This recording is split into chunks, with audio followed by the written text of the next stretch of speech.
Our group has chosen to take point of departure in the soda industry and the three main competitors here within. The industry of soft carbonated drinks can be categorized as oligopolistic, in the sense that only a few competitors exist. The three main players are firstly the Coca-Cola Company, PepsiCo, and Dr. Pepper's Naples Group. Coca-Cola is the market leader, occupying 44% of the total market shares, followed by Pepsi with 31% and Dr. Pepper's Naples Group with 15%.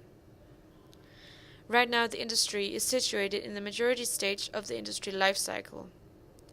This means that the existing products have been profitable on the market for a long period of time, but now new substituting products are threatening the future demand. Go through the competitive forces using Porter's 5 forces. If you look into the buyer power, the individual and customer purchase small volumes at a low cost that do not really affect the individual firm a lot. However, as the product does not differentiate so much in the market, the switching costs are low for the customer.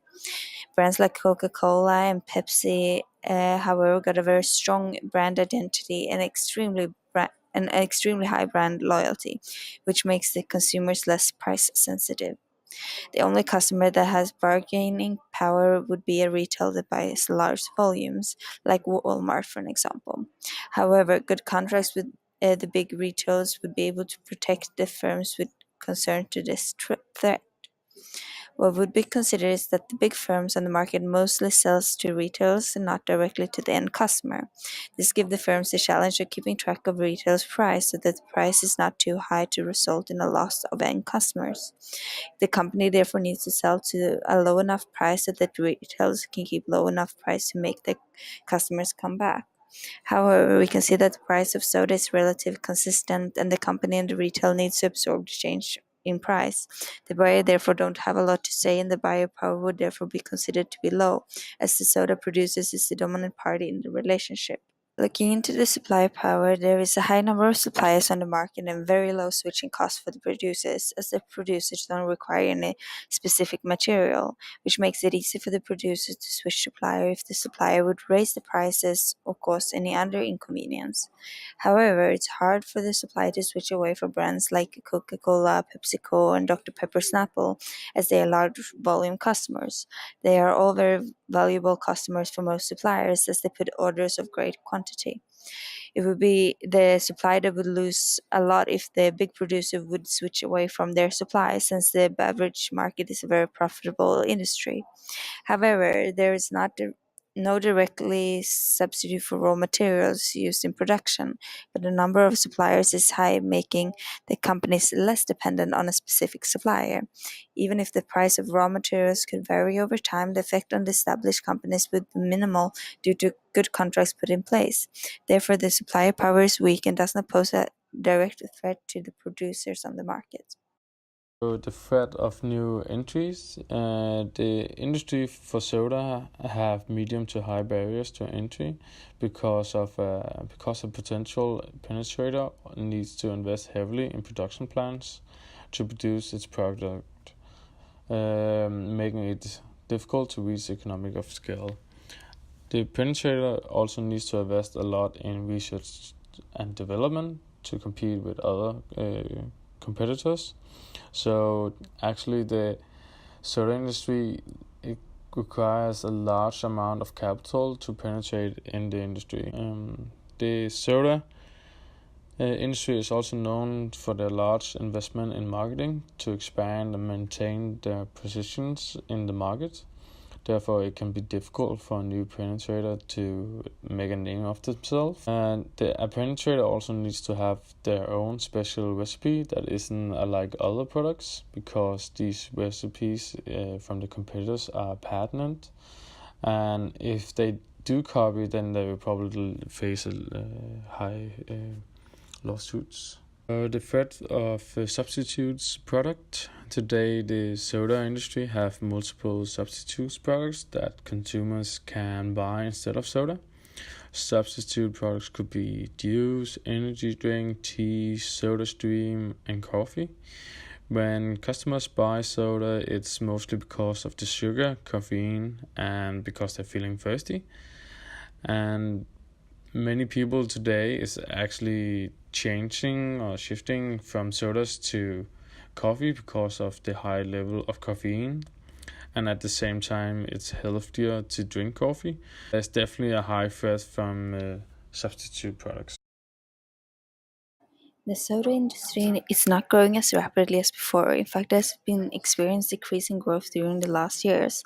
This development of the industry has resulted in a low number of companies entering the market, which enhances the strong position of the well-established competitors and then maintains their level of profitability. What affects the competition the most is the high entry barriers. It consists not only of high capital investment and economies of scale, but the firms also need to battle with high brand value, as the top three firms on the market got very strong brand identities. If we look at PepsiCo and Coca-Cola Company, their product catalog as well as their strategy and size is very similar. This makes the competition among the top players very price intense because their differentiation is limited or non-existent. If we look further into the competitors in the industry, we will find companies like Dr. Pepper, Snapple, Red Bull, Nestle, and Parle, companies that have less focus on the Coca-Cola drinks. Instead, these companies offers a wider product portfolio, which can compete against the big firms. In conclusion, there are few top players in the market that got the overall control, making it hard for the new entrants and smaller firms to compete.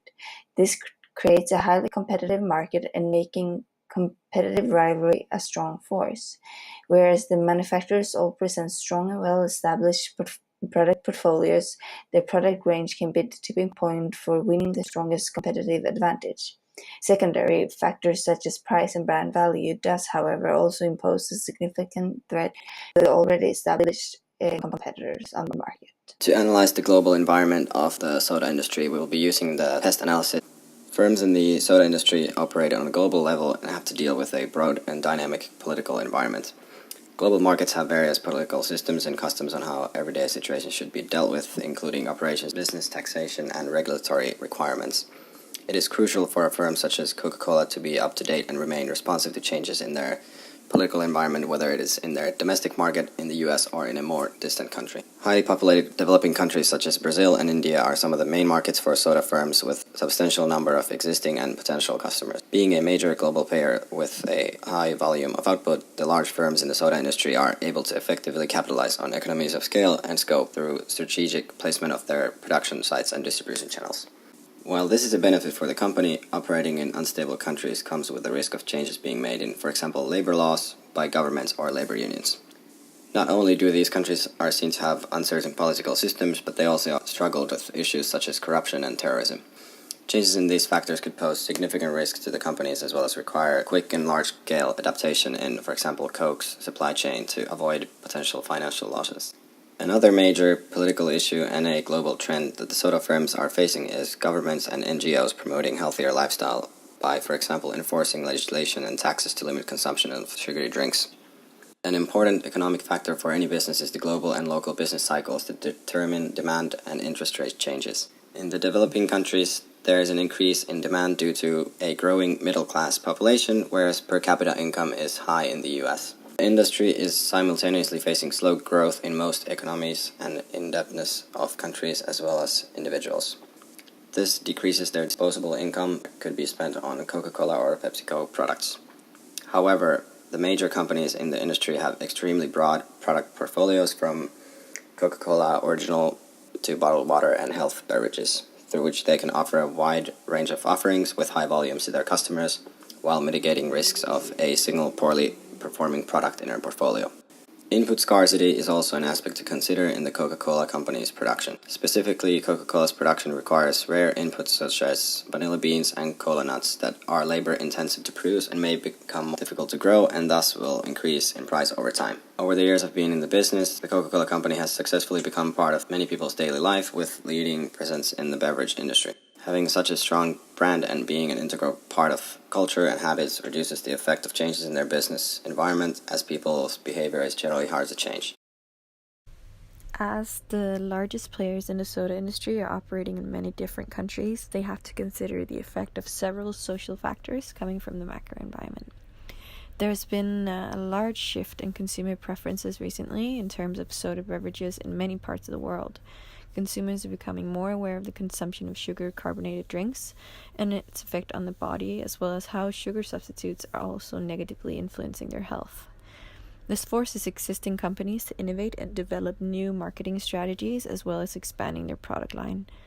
An example is that Coca-Cola has acquired the Australian kombucha producing company called Organic and Raw Trading Company, and thereby directly strengthening their product portfolio to the changing consumer preferences. Another important aspect of the analysis includes how changes in technology impacts the market for soda beverages.